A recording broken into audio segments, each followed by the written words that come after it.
Estamos con Lucía. Hola, Lu, ¿cómo estás? A ti, hola Lore. ¿Qué tal? Buenas noches. Muy bien, muy contenta de estar acá. Bueno, nosotros te queremos agradecer el tiempo para poder estar con nosotros en este horario porque teníamos muchas preguntas para hacerte. Para los que, calculo que no, para los que siguen La Izquierda Diario, Lucía es docente de la UBA y coeditora también en La Izquierda Diario. En la sección Economía, sí. Exactamente. Sí. Y queríamos desanarnos un poco con algunas cositas que, bueno, es de interés de mucha gente, pero nosotros salimos a la calle. ¿Salieron a la calle? Sí, a recoger algunos testimonios. Si querés vemos, y los invito a todos los que nos están viendo, a ver a la primera parte de los testimonios y después charlamos, ¿te parece? Dale.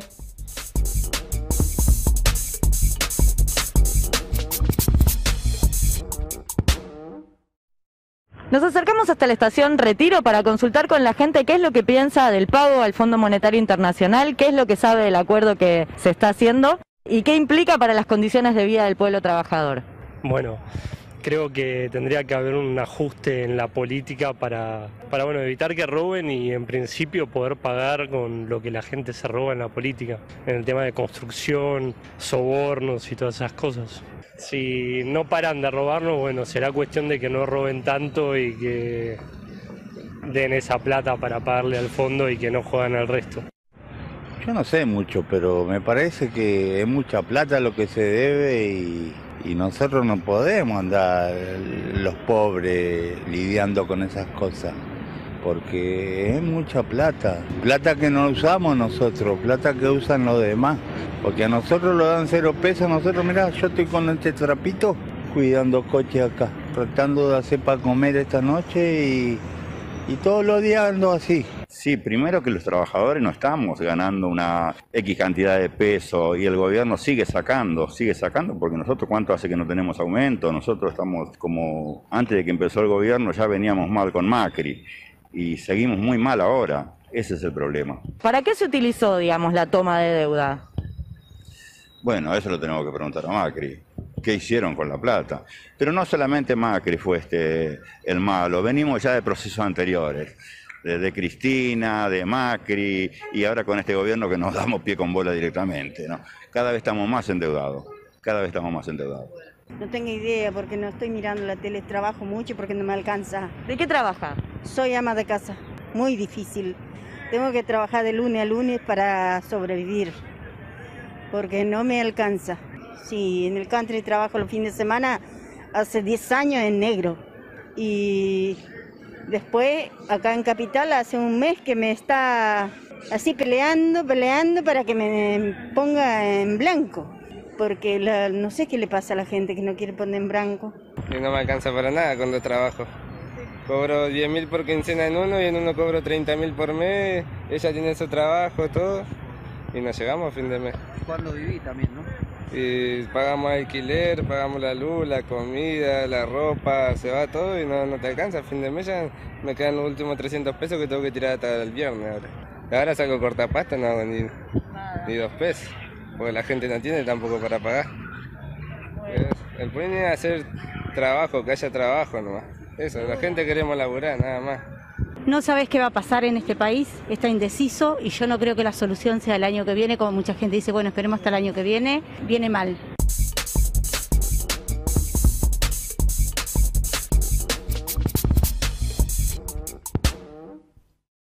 Bueno, como acabamos de ver en los testimonios y escuchar, hay enojo, ¿no? Porque la plata no alcanza, porque ni siquiera tienen confianza en esperar hasta el año que viene, ¿no? Entonces, una de las preguntas que se me ocurren hacerte, que creo que de repente se lo hace mucha gente, es, el propósito del Fondo Monetario es que la Argentina pueda pagar todo lo que se debe y quedar libre de deuda.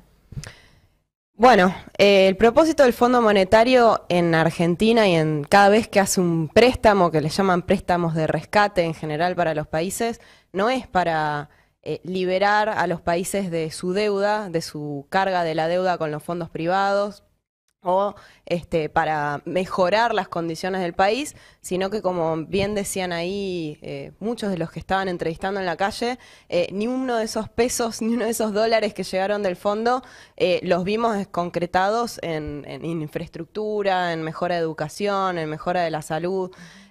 Básicamente el Fondo Monetario Internacional, que escuchamos a Spert y escuchamos a Macri y escuchamos a varios que dicen es como una cooperativa de países, muy lejos está de ser una cooperativa de países donde todos aportamos para ayudarnos, sino que el Fondo Monetario Internacional representa intereses de los grandes empresarios a nivel internacional, lo que se llama el capital financiero internacional, y en ese sentido vino a la Argentina, como ya han reconocido, particularmente con el préstamo con Macri en 2018, pero ya había 21 préstamos antes de Macri, ¿no? No es la primera vez que llega.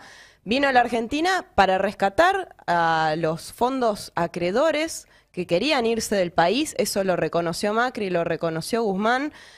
Vino a la Argentina para ayudar con la fuga de capitales, ¿sí? Para que estén los dólares para que se puedan ir del país.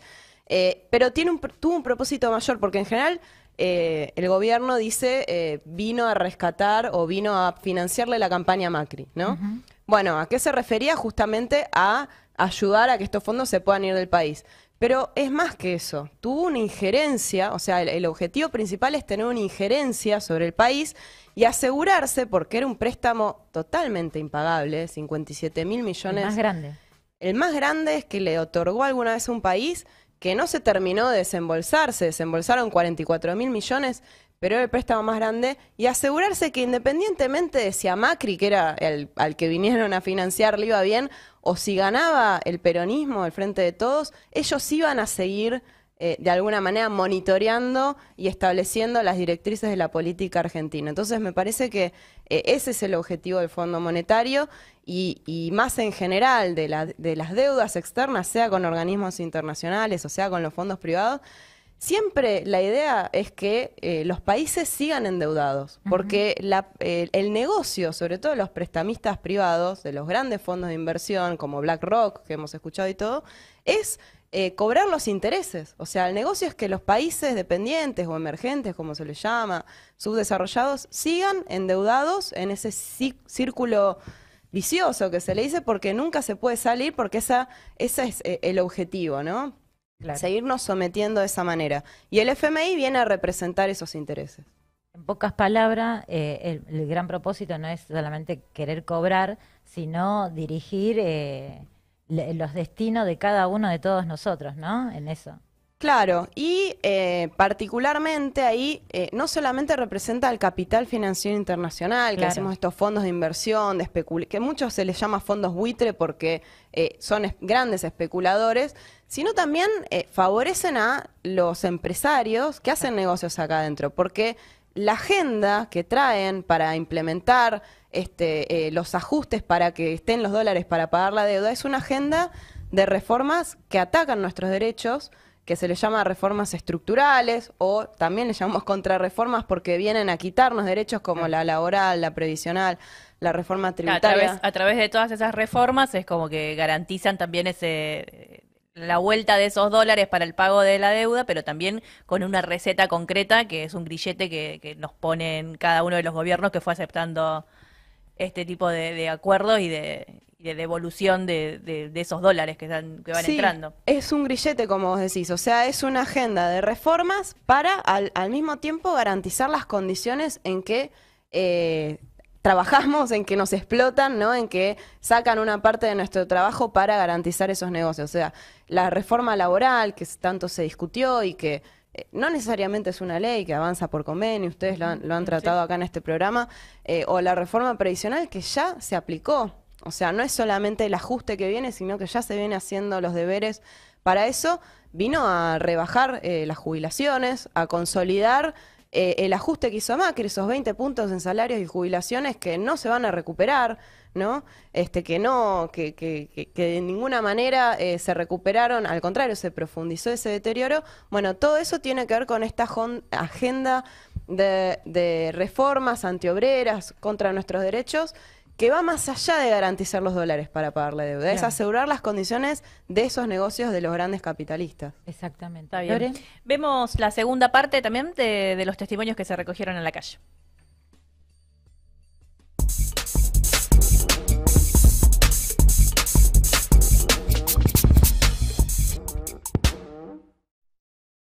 ¿Te imaginas que hoy la gente no tiene para pagar la luz, no tiene para comer, menos para pagar los servicios. Así que te imaginas si le sacan los subsidios que tienen, que muchas veces no siempre hay que apretar a la gente trabajadora. Podrían empezar por arriba, que económicamente están muy bien, entonces ahí sería equitativo para todos. Está todo desproporcionado desde hace años, o sea, la riqueza, o sea, hay la suficiente plata y alimentos en el mundo como para poder hacer que las cosas vayan un poco mejor. El tema que, bueno, si no pasan es porque no.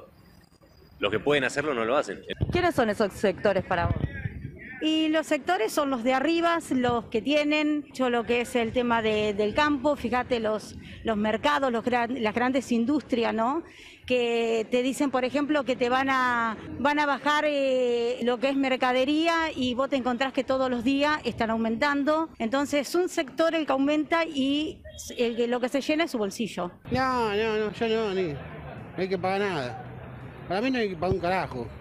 ¿Por qué pensás que no hay que pagar? ¿Y por qué no? Si no se paga nada acá. ¿Quién paga algo acá? ¿Quién tomó la deuda? ¿Qué se hizo con esa plata, sabes? Se la llevaron para otro lado la plata. ¿A dónde se la van a llevar? Acá no está. La plata se la llevan a algún lado. No a una sola persona, sino a varias. El pueblo no, el pueblo trabaja para que el país siga creciendo cada día más. Como nosotros, como vos, como él, que laburan, como nosotros. Los políticos, con el sueldo de ellos. Los empresarios. También, que están con el poder. Nos vemos. Suerte, gracias. Charlie. Cada uno creo que va a tener que salir a dormir en la calle, como nosotros no somos de acá, somos del interior.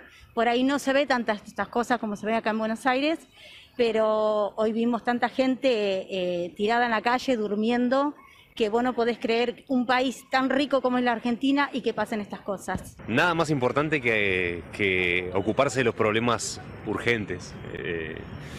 Y los problemas urgentes es que hay gente muriéndose de hambre. O sea, gente muriéndose de hambre, gente... hay cosas más urgentes ahora acá, ya para trabajar, que más que andar pagando cosas que encima nosotros como ciudadanos no tenemos nada que ver. Si se tiene que pagar, yo creo que no tiene que pagarlo la gente pobre, la gente de las calles, los barrios más humildes. O sea, la gente más humilde no tiene por qué hacerlo. En todo caso, la solución es otra, ¿no? O sea, yo entiendo que la postura de la izquierda es que esa plata la paguen los que la tienen. Me parece bastante acertado, sí. Pero yo no veo ninguna ayuda que nos den o esas cosas. Pero bueno, aguante Argentina, aguante la izquierda. Muchas gracias.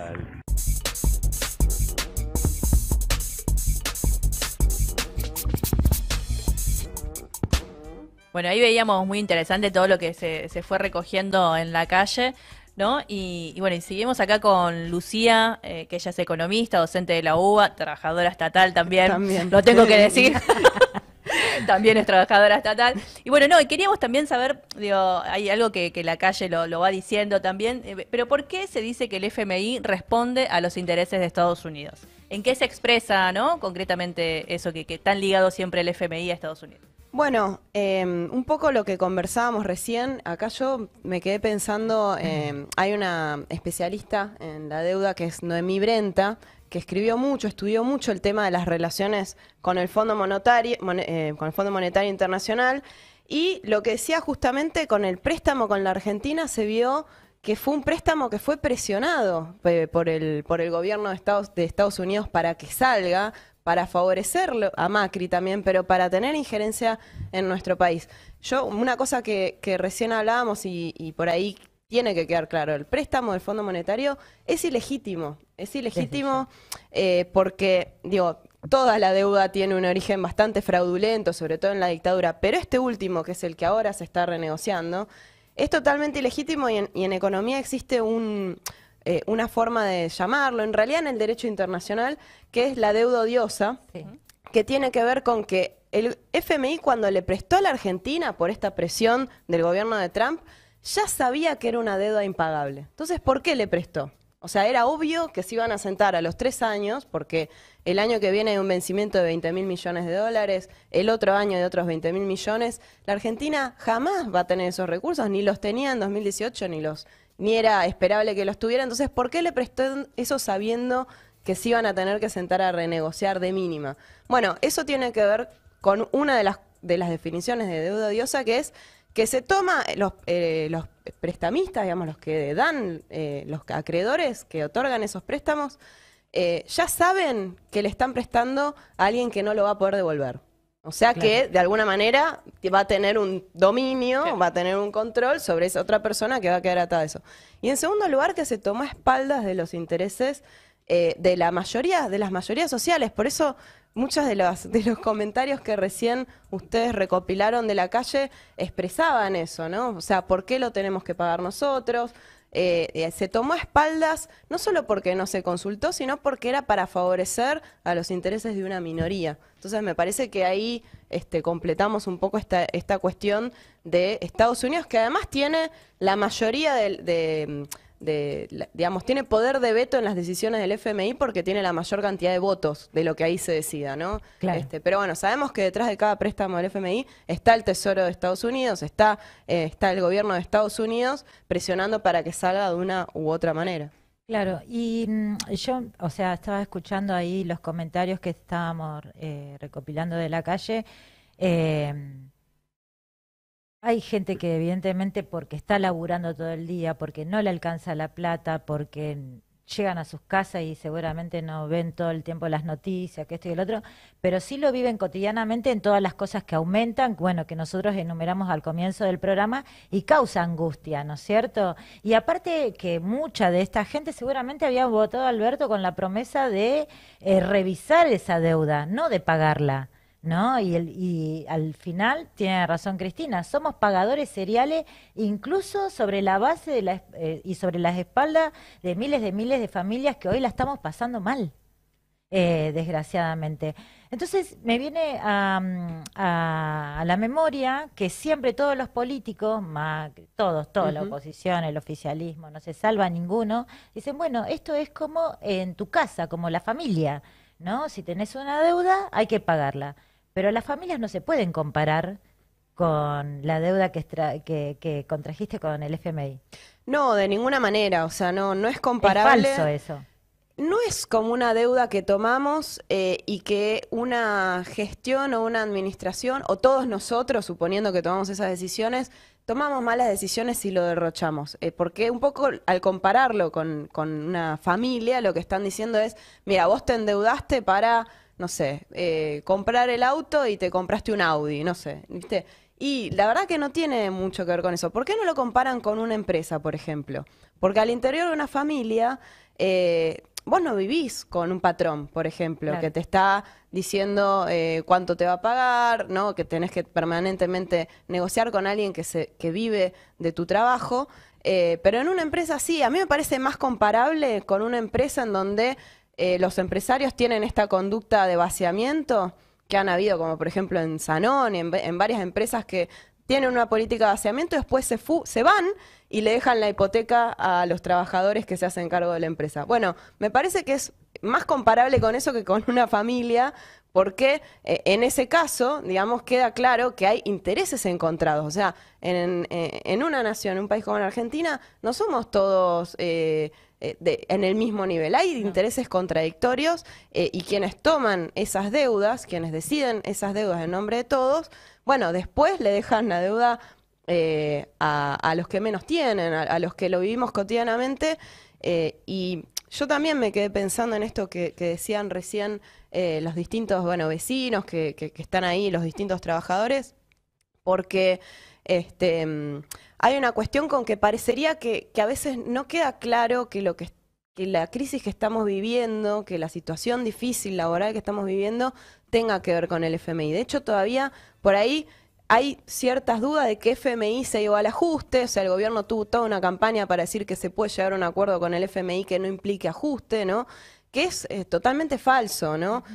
Todo lo que estamos viviendo no es solamente herencia de Macri o la pandemia. O sea, hay una política desde que el gobierno inició en diciembre de 2019, que no había pandemia, todas las medidas que se fueron tomando estaban orientadas a renegociar y pagar la deuda, y en ese sentido me parece que hay que también dirigir la responsabilidad hacia ahí, que es un anticipo de lo que un anticipo en pequeño de lo que puede ser un acuerdo con el fondo a 10 años, a 20 años, no sé, a muchísimos años más, el fondo monitoreando todas las decisiones y la soberanía de nuestro país. Claro, es como si cogobernaran. Como si cogobernaran el fondo con el gobierno nacional. De turno. Con el gobierno de turno. Una pregunta porque hace pocos días atrás Cristina Fernández de Kirchner salió en una carta pública a decir que en realidad la virome para firmar ese acuerdo con el FMI lo tiene el gobierno, ¿no? O sea, Alberto Fernández. Y que obviamente también la oposición porque se va a discutir en el Congreso, ¿no? Pero ella en esa carta tampoco se pronunció contra el no pago, ¿no? ¿No crees que es una forma de desmarcarse por costado la posición de Cristina Fernández de Kirchner? Sí, o sea, me parece que al contrario, en la carta se posicionó por el pago, porque llamó a la oposición a que acompañe en el Congreso. Claro. En el Congreso me parece que es un adelanto de que ella es vicepresidenta, o sea, dirige la Cámara de Senadores, o sea, va a tener ahí que tomar una decisión y me parece que hay, digamos, también disputas internas en lo que es la coalición de gobierno y todo, que ahí se expresan un poco en esa carta, pero digamos que ahí cuando el gobierno, después de las PASO, tuvo esta derrota en las elecciones, salió a decir demagógicamente no vamos a pagar la deuda con el hambre del pueblo, ¿no? Sí. Incluso sectores diciendo que no hay que pagarla al FMI. Sí, sectores incluso del sindicalismo, o sea, no sé, nosotros que recordamos que somos estatales, claro. Digo, o sea, un sector de los sindicatos plantean eso, hicieron una marcha en contra del FMI, o sea, lo plantean, pero bueno, o sea, hay una discusión. Hay una canción que dice, dicen y dicen, pero nunca cumplen. Dice que dice, no hace que hace. Bueno, pero ahí hay una cuestión que es, las deudas se pagan con el hambre del pueblo. O sea, esta deuda, y sobre todo la deuda con el FMI, se paga con el hambre del pueblo. Es inviable o es imposible pensar que un acuerdo con el fondo no va a ser con ajuste. Y esto no lo digo solo porque nada, lo traemos y nosotros estamos contra el FMI porque sí, sino porque ya lo estamos viviendo, que hay un país donde Argentina este año, aunque ustedes no lo crean, va a crecer 10 puntos. O sea, la actividad económica va a crecer 10 puntos en relación a la crisis del año pasado, pero la distribución del ingreso queda intocable. O sea, 40% de pobres en nuestro país. Entonces, ¿a dónde van los beneficios de ese crecimiento? O sea, esto es un poco el régimen del FMI. Y también, digo, me quedaba pensando en esto porque si bien después de las PASO dijeron no vamos a pagar la deuda con el hambre del pueblo, no habían terminado de contarse los votos el mismo domingo 14 de noviembre, que Alberto Fernández ya tenía un discurso grabado, o sea, independientemente del resultado, que pasó desde Casa Rosada diciendo que iba a presentar un plan plurianual para que cumplir con la exigencia del FMI de que todas las grandes coaliciones políticas apoyen ese acuerdo con el FMI. O sea, lo que había dicho en campaña electoral ya lo borró, digamos, directamente de un plumazo. Me parece que queda ahí en evidencia un poco cuál es la verdadera intención que tiene el gobierno, que es llegar a un acuerdo con el FMI, que es lo que está exigiendo el capital concentrado en la Argentina. Mira, te voy a leer algunos comentarios que están llegando, ¿no? Juan Horacio Farías dice, hace casi 40 años que se paga serialmente la deuda fraudulenta usuaria. No hay que pagarla, no hay que pagar un mango más. Pelican, un saludo, abrazo a Mundo Obrero y mucha fuerza a Billy. Bueno, nosotros también desde ya le mandamos un gran abrazo a Billy. Pelican, no hay que pagar la deuda. María Rosa, muy buena y precisa. Lucía Ortega. Gabriela Liz dice, los medios en general dicen que lo que plantea la izquierda es un default. ¿Podría Lucía explicar la diferencia de lo que plantea la izquierda? Diego Cuneo, lamentablemente la deuda se tiene que pagar. El tema es cómo, con qué condiciones. Gabriela, dicen que no pagar es una locura, que no habría inversiones, nos quedaríamos sin plata. Y sigue, Daniel todos Cuneo. Fantasmas. No es eso, pero te aíslan, te sacan del mundo, es un poder muy fuerte. Por eso se puede negociar una deuda y mantener cierta soberanía. todas estas preguntas que te acabo de leer y los intercambios, ahí se está picando. Es un Se debate está picando, muy sí, interesante, muy interesante. da para largo. Sí. Lo vamos Sí, sí, a sí. responder junto con Lu a la vuelta, no se vayan.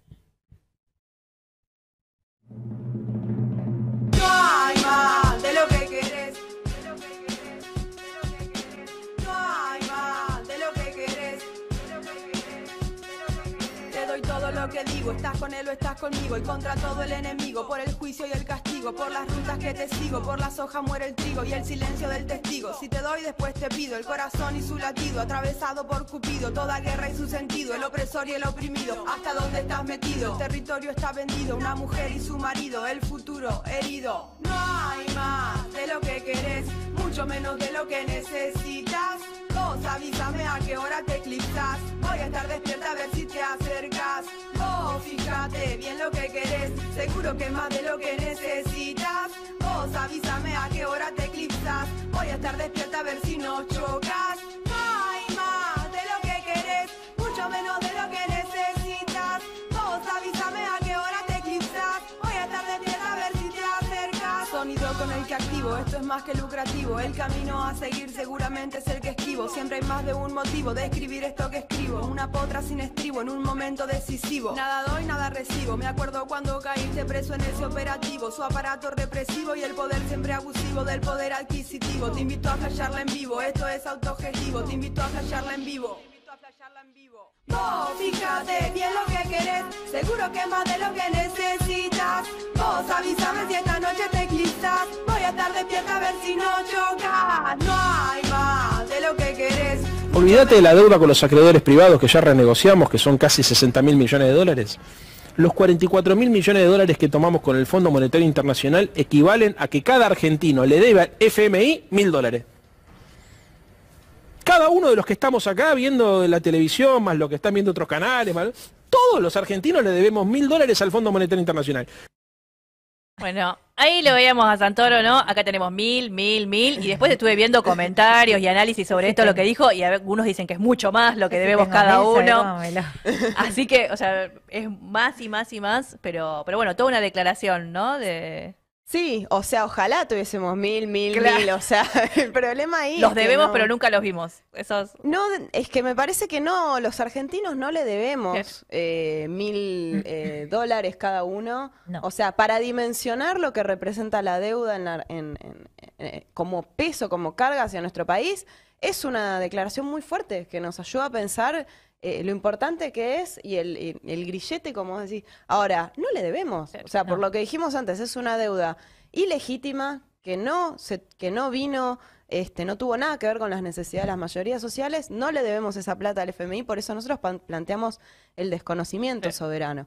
Pero además porque, ¿de dónde va? O sea, la gente, hay 40% de pobres. ¿Cómo que cada uno de nosotros le debe 1.000 dólares al Fondo Monetario? ¿De dónde va a salir? ¿No? Ahí hay que hablar un poco también de las desigualdades sociales que implican, que son las consecuencias del propio fondo.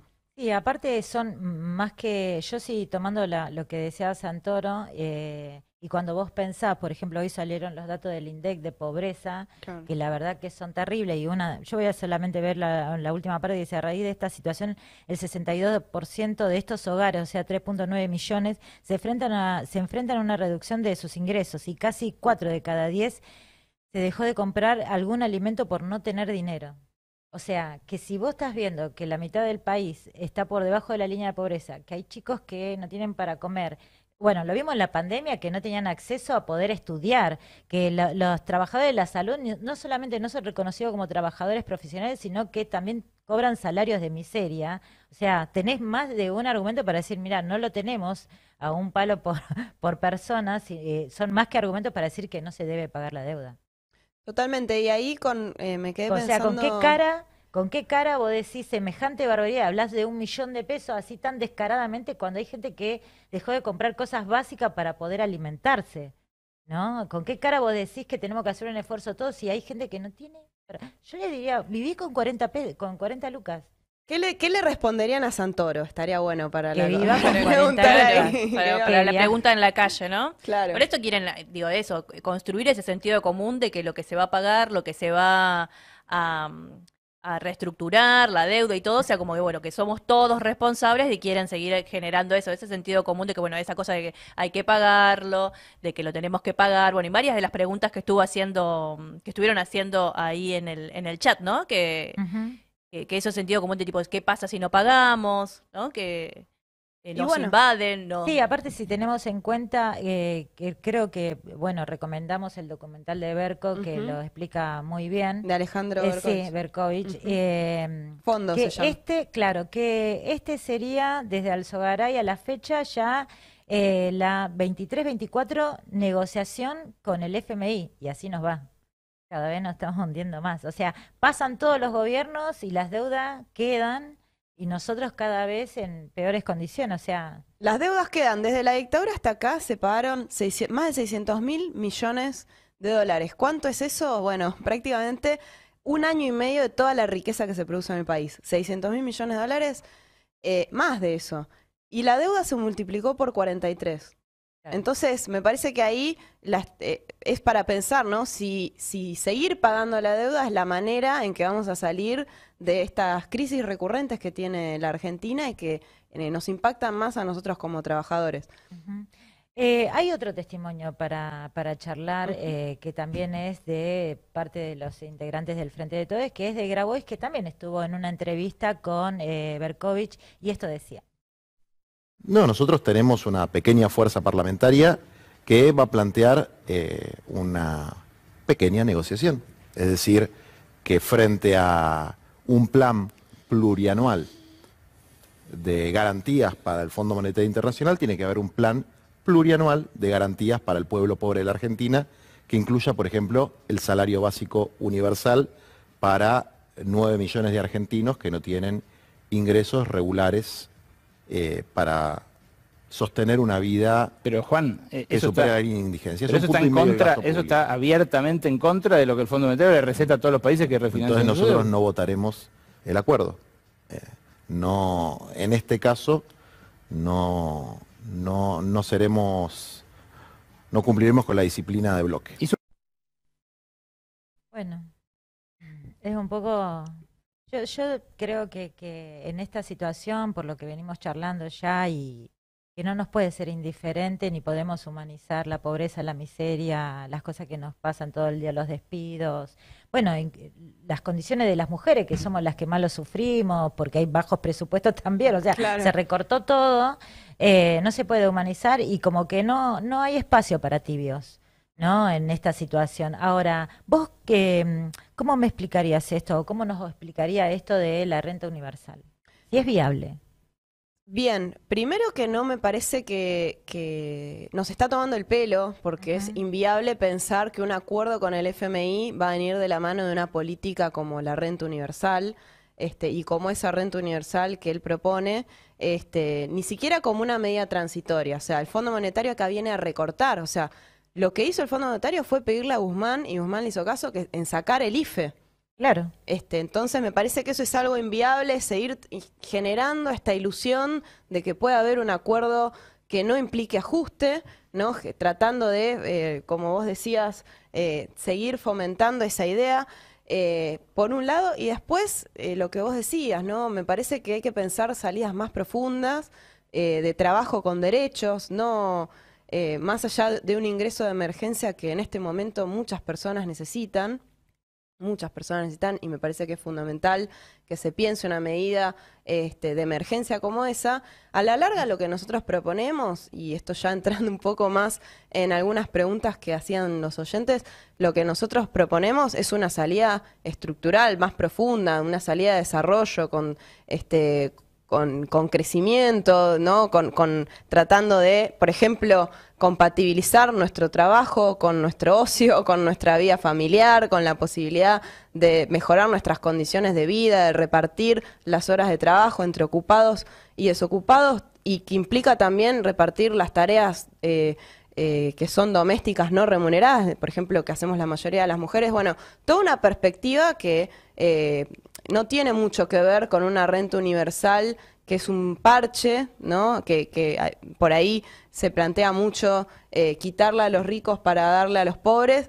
Me parece que eso como una medida de emergencia está bien, Claro. Pero pensando más profundamente, no se puede pensar una salida donde estos 9 millones de trabajadores precarios pasen a estar asalariados en relación de dependencia, con derechos, con un salario igual a la canasta familiar. ¿Por qué no pide eso? Un salario igual a la canasta familiar, ¿no? Bueno, me parece que no se puede pensar eso bajo el monitoreo, el cogobierno con el FMI, ¿no? Bajo un régimen del FMI, entonces lo que está planteando ahí Grabois, creo que es una toma de pelo, en principio, claro. Y hay que ver cuando se presente el plan plurianual, el plan de ajuste de acá, no sé cuántos años que va a presentar Fernández para que se vote en diciembre, ¿qué va a hacer Grabois como parte del Frente de Todos? Claro. ¿Qué va a hacer? ¿No? Frente a cuando llegue el acuerdo con el fondo, va a decir, no, como no hay renta universal, sí, ¿no lo voto? Vamos a ver si resiste el archivo, porque no hay que hacer mucho archivo, ¿no? Hay que hacer mucho estudio para ver eso, si cumple con lo que va a decir que no va a votar, que va a votar en contra. Lo dudamos porque ha acompañado cada una de las medidas. ¿Puedo responder una última cosita? Sí. Que hay una pregunta que dice, bueno, ¿qué pasa si no pagamos? Exacto. Y la diferencia con un default. Lo que planteamos es un desconocimiento soberano de la deuda. O sea, esto quiere decir desconocer deudas que son ilegítimas en primer lugar y en segundo lugar que no es un default como el que han llevado todos los gobiernos capitalistas, que es una vez que se quedan sin dólares, como esto que está haciendo el gobierno ahora, que es pagar, pagar, pagar, y cuando me quedo sin dólares, una devaluación brusca, una salida donde dice, bueno, no puedo pagar, entonces es una salida en donde hay golpes de mercado, fuga de capitales. Todo lo contrario, para evitar esos golpes de mercado, de los especuladores, de los que tienen fuerza en el mercado, ¿no? Para imponer una devaluación, hay que pensar medidas que acompañen, o sea, controlar los bancos, controlar los dólares que entran al país, y eso no se puede pensar si no se acompaña de una movilización popular, de un debate en los lugares de trabajo. Entonces, un desconocimiento soberano es una reflexión y un debate entre todos los trabajadores de cómo salir de esta crisis y ponerle un freno al Fondo Monetario. Sí. Yo, primero te quiero agradecer que hayas estado con nosotros, pero para pasar en blanco, a mí lo que me quedó claro es que si pagamos, estamos en la lona. O sea, estamos en una situación terrible, ¿no? O sea, no sabemos cuánto vamos a poder resistir. Si no es doblegando todos nuestros derechos, que tienen que ver con todos, ¿no? Lo que estuvimos charlando. Ahora, si no pagamos, lo que quiere decir es que tenemos plata, esa que está recaudada, para poder pensar un plan, incluso de cómo salir de eso, y aparte afectando, como vos decías, los que más tienen. O sea, no es que, o sea, no sé, yo me imagino, por ejemplo, Cuba no deja de tener salida y hacer cosas, o sea, no hay restricción en ese sentido, ¿no? Aparte, yo creo que en la situación actual en la que estamos, no quiero decir que va a ser fácil, pero obviamente vamos a estar fortalecidos porque tenemos fondos de donde poder pararnos también, ¿no? Sí, y en unidad con el resto de los pueblos latinoamericanos. Claro, exactamente. No sé, por ahí para dejar una idea, yo comparto esto que vos decís y que no hay que tener miedo porque van a decir, no vienen las inversiones. ¿Por qué no están mirando ahora? Claro. Se están llevando la plata y no son los que pagan con tarjeta en cuotas, son los grandes capitalistas, se están fugando la plata que entró en un año, por ejemplo, extraordinario, exportaciones, esos dólares no quedó ninguno. Entonces, que no van a venir inversiones, eso ya en este momento no existe. Claro, exacto. Bueno, Luz, se nos está corriendo el tiempo, nos está corriendo. Es muy interesante la conversación, te queremos agradecer que hayas estado con nosotros.